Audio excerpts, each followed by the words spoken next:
Bring me back to the beginning of Foundr. What was its primary purpose? I know horses are somewhat involved, but can you take me back to that initial purpose of Foundr and how it's changed over time? Honestly, when I first kind of started Foundr, it was by pure accident. It was literally by pure accident. So I was working in an IT job, which I wasn't getting joy from, and I wasn't really that passionate about it.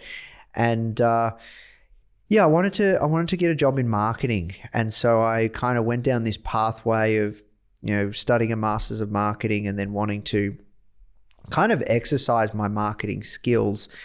And I thought that I could marry my passions with online marketing. So I thought I could marry my passions with technology and computers and online with marketing. And then I discovered online marketing.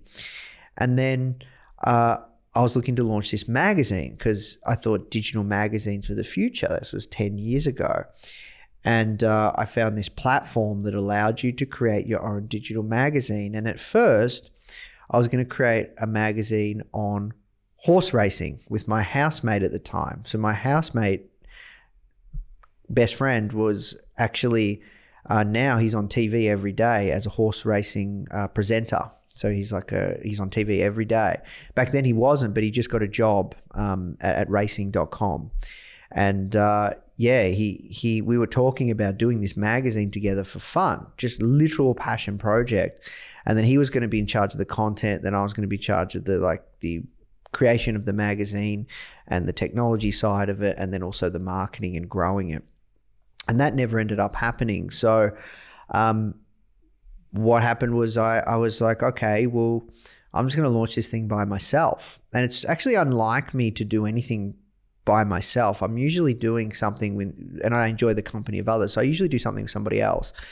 And at first, I started doing interviews, and at the start, and it was going to be around entrepreneurship because I was genuinely interested in entrepreneurship. I was hearing entrepreneurship wasn't as big as it is now 10 years ago, but I was starting to hear stories of people in my area because I had no network. I didn't know anybody that was an entrepreneur or business owner, but I started to hear stories of friends starting online businesses with no experiences whatsoever, and building, companies that were doing really, really well. And when I say really, really well, they might be making, 10, 20, 30, 40, 50 grand a month just from building this online company.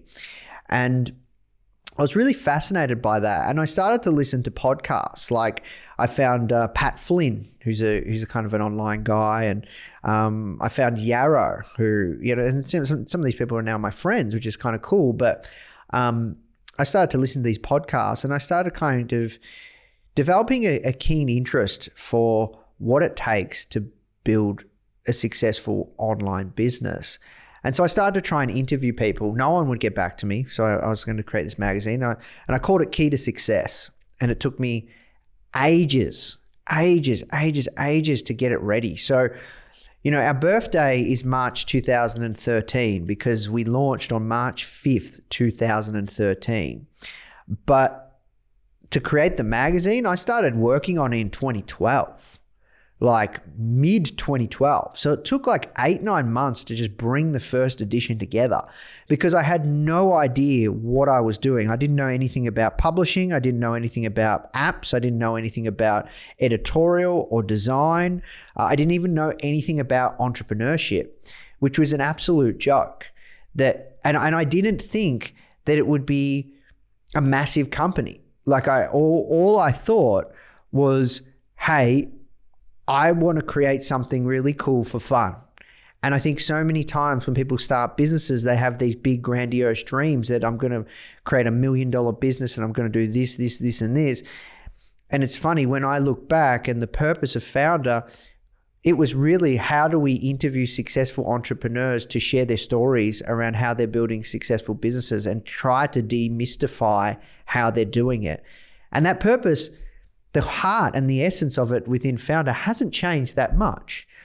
And so, yeah, that's how it started. And I started interviewing people, and I fell in love with it, and it was really fun.